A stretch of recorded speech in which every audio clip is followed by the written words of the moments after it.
Okay, so this is the triangle tessellation that I had made earlier. And so I want to show you what we'd like to have you demonstrate as far as how it rotates. So I've got this one piece right here, and I need to select all the points.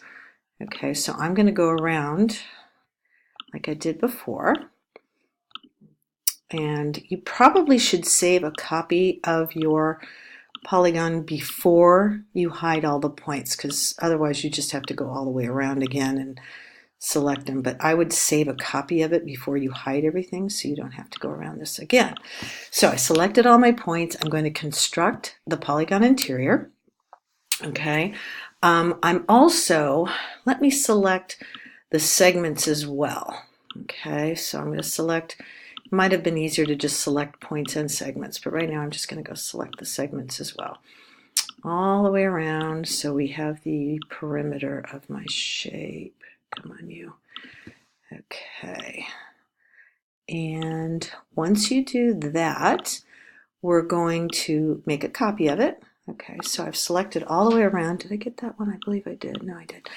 And I'm going to construct the interior. Let me find a different color. Let's do green. Okay, and the interior, let's change the interior there. Okay, that's great. So let's select it all. Let's copy it. Let's paste it over here.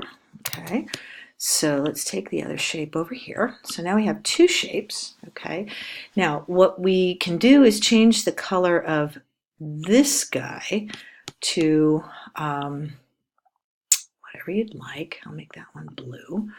Okay, that's not a very blue, is it? Let's go different. Let's go red. Okay, so what I'm going to do first of all is I'm going to take this one and I'm going to do what I did before, which is to rotate it 60 degrees all the way around. Okay, so let's take, this is the top of the triangle. Remember, our equilateral triangle went around. So this is the top of our triangle. So we're going to select that. We're going to copy all of this. We're going to transform, rotate by 60 degrees. Okay, so see, it did it. I'm going to do it again. Transform, rotate. Don't even have to change the angle. It'll just keep taking it all the way around. Keep doing this till you've completed the circle. Transform, rotate. Last one, transform, rotate. Okay, now I've got them all, but what I want to do is I'm going to change every other one, the color, to a different color. So it doesn't matter what I pick. Pink. Let's do that. So every other one is going to be a different color. So you can actually see the rotation, what's going on here. Okay, so there. So there's the tessellation. We want to probably hide all the points. Probably would have been a good idea to get rid of those points before I selected everything. I'm not sure if it'll do it now if I commit. Oops, nope, don't want to undo that.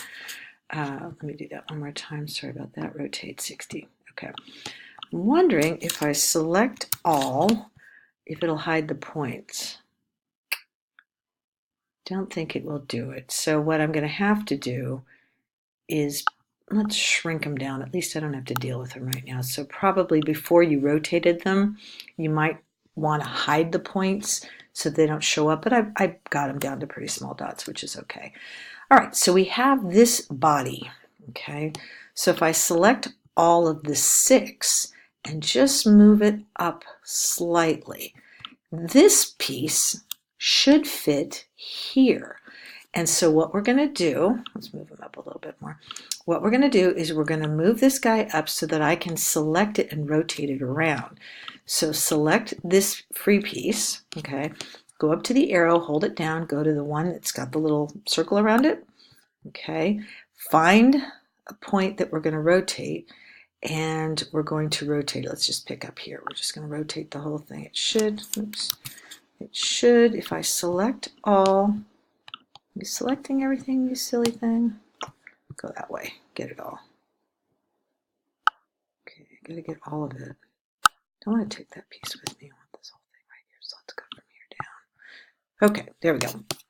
Select the rotation, okay. So let's find a point, that one, to rotate it around. See how it turns? I just pick a point. And so what I want to do is, this is where it was originally, I want to turn it about like that. and grab it. Okay, now I got to go up here and change that to a regular arrow. And just grab it and fit it in there. Okay, so I need a little bit more rotation on that. Okay, so let's click on this guy a little bit again. Go up here, make it the rotation piece, and let's arrow it in there. There. Now go back, and it should fit. Look at that. Okay?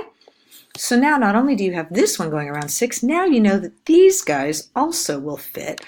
And so what I'm going to do is I'm going to select this guy, double click the triangle that would have been this piece, the top, because it's the same piece that would have been up here. Remember that was the top of the triangle?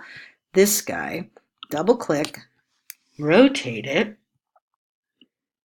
by 60 and do the same thing again. So we can see how the rotation will fill the plane if I do it again and again and again around. So each time you do it, you're going to get a whole other 6 to go around one vertex point, which means that this is going to completely tile the plane by a rotational symmetry. Okay, and again, you can alter the colors of every other one so that you can actually see what's going on here. So this one I'll make yellow as well. And this one I'll make yellow. No, not that one. That one I'll make yellow. Not you. That one. I'll make that one yellow. Okay? Pretty impressive. So that is how Escher designed his work. He figured out what they were going to be. Now, the fun part of this is once you get some shape, look at it, see if it looks like anything to you. And what you might want to do is color it and turn it into that object. What do I see? Oh, goodness. A bird, a dancing bird, a cartwheeling elephant. That's for you. Then you can have some fun with it. A llama? Ooh, could look like a llama going that way. Figure it out. And that's the fun. Okay, so hopefully that helps. And then you would submit this along with your